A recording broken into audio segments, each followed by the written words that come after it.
And now joining me here on March Madness, Dan Gavitt, the Executive Vice President of the NCAA in charge of all things basketball. Let's deal with the men's basketball net, which is out for the fourth year, Dan. Why has this been an important tool in the selection and seeding process?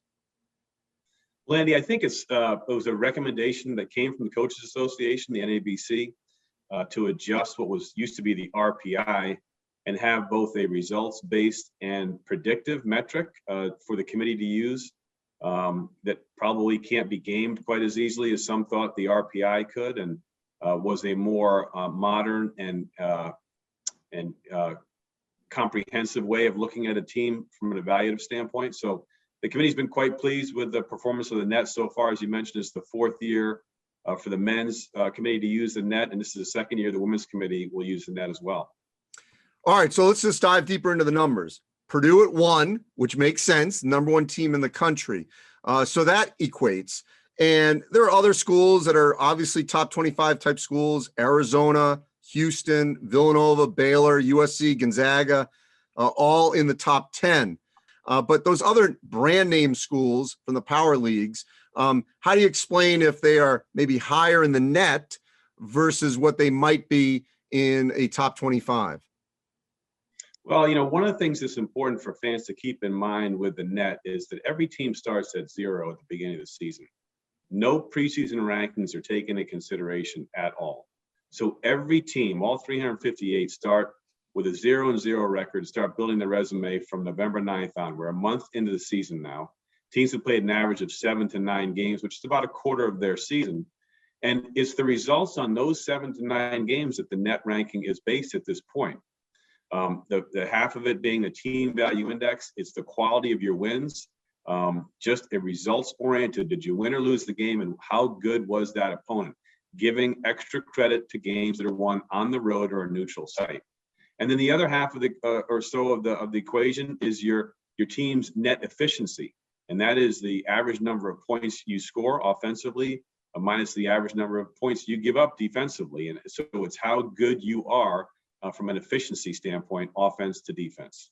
So let's look at Wyoming. In the last 3 previous nets, there's been an outlier, perceived outlier, I should say, to start a season. And those teams legitimately have played well early. Maybe they weren't able to sustain it, but they've played well early. I think it was San Francisco was in this grouping at one point a couple of years ago. So Wyoming, they're undefeated.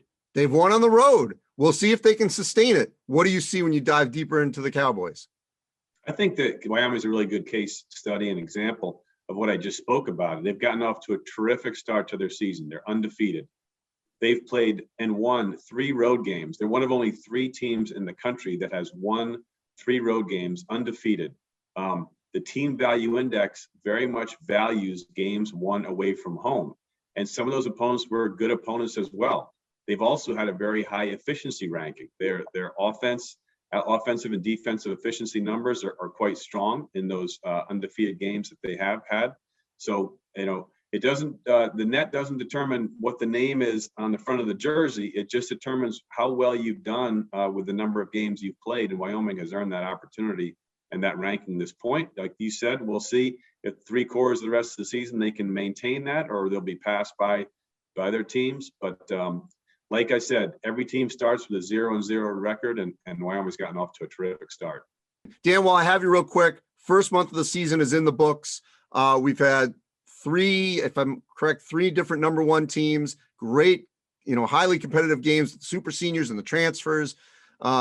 Fans have been packing the stands, good ratings. What's your sense here 1 month in? Really optimistic and encouraged, especially, as you know, by having fans back in the stands.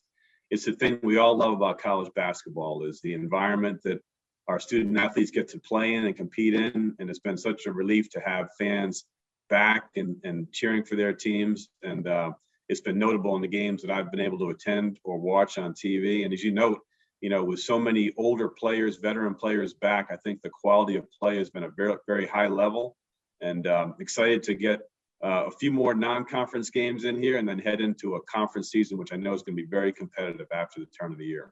And for the tournament, plans for New Orleans and actually back sites across the country. How is that going as we prep a couple of months away from March?